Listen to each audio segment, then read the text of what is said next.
This is the itel O11. Isang budget smartwatch na pwede nyo mabili ng around 500 pesos. Sa video natin ngayon, titignan natin kung okay ba itong affordable smartwatch na ito. Let's start with build quality and design. We can see na meron itong plastic build all around, which is to be expected sa ganitong price. Meron tong 1.83-inch touchscreen, which is good. Mapapansin nyo din na medyo malaki yung bezels niya, especially sa bottom. Viewing angles are also good. Hindi siya nagfe-fade pag tinignan sa side. Napansin ko lang na minsan nagkakaroon ng misclicks. For example, here sa menu, habang nag-i-scroll ako, madedetect niya yun as touch. There is an update recently that improved it, pero nandun pa din. For me, ang ginawa ko, ginamit ko tong style 3. Dahil ito yung menu that I think mas usable para mag-get around do sa problem na yun. Dahil may malaki siyang touchpad para di ma-accidenting maka-open ng app. Meron din itong crown sa sides which is clickable. Ginagamit itong crown for navigating the watch. The strap is good. Rubber at makapal din. I think this is good for sporty people. Sa sides, merong microphone at speakers para maka-answer ng call. Sa ilalim, nandito yung charging pins at yung heart rate and oxygen sensor. Sunod naman natin tignan yung features na available para sa smartwatch na to. But before that, quick reminder na remember to disable media audio sa watch or your watch will function as a speaker. Setting that aside, medyo nabigla ako sa speaker dahil kahit maliit, audible at okay yung sounds. Specifications nitong controller. This controller is advertised to have 1000 Hz polling rate. Most of the watch features ay controlled using this FitCloud Pro app nila. Using this app, pwede ka mag-measure ng heart rate and oxygen levels without opening the watch. Sa device tab, may mga iba pang feature gaya ng activity reminder, drink reminder, pati na rin yung ibang settings gaya ng race to wake para sa watch, auto health monitor, and find watch. Dito din ina-update yung firmware ng watch. Also, in the device tab, you can change yung watch face. Meron silang iba't ibang designs you can choose here.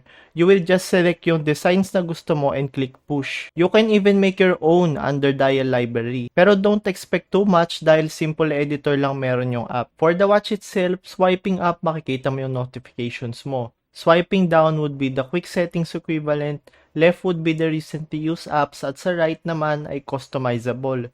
You can choose any from here. While open, you can click the crown para makita mo lahat ng apps na meron yung watch. Meron itong mga useful apps gaya ng calculator, alarm, at calendar. Meron ding find phone para makita mo kung nasan yung phone mo, as long as yung Bluetooth is still in range. And also a shutter button. Pero gumagana lang siya using the FitCloud app. Di ka rin pwede mag-take ng video. You can also answer calls using this watch. No need na para kuhain yung phone mo. What I think the best use for this watch, aside sa pag-monitor ng heart rate, oxygen, at pang-exercise, would be itong voice assistant. But before using that, kailangan i-enable mo muna yung assistant to work even if the phone is locked. Go to Google app, settings, Google Assistant, lock screen, tapos i-enable nyo lang to. Or if you are using Gemini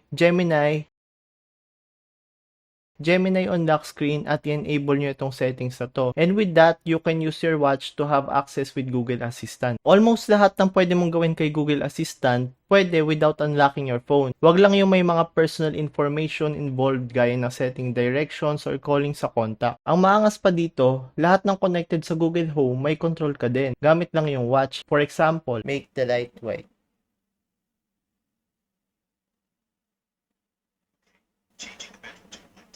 Now, for the pros and cons of this watch. For pros, very affordable. For only less than 500 pesos, meron kang smartwatch na can notify, monitor your vitals, find your phone, at access kay assistant with a usable screen, speaker, at microphone. For cons, I think yung pinaka-con lang naman ito for me was my previously mentioned problem ko sa touchscreen na minsan nagmi-misclick. After the update, it has improved pero it's still there. I wish they used a better quality touchscreen. Would I recommend itong itel O11? If you are a techie person na gusto mo ng budget na smartwatch, gumagamit ng Google Assistant, or maybe a person that wants to have a healthier lifestyle sa affordable na paraan and does not care that much sa material na gamit, I think this is for you. So yun lang guys, don't forget to like, comment, and subscribe. See you again next time.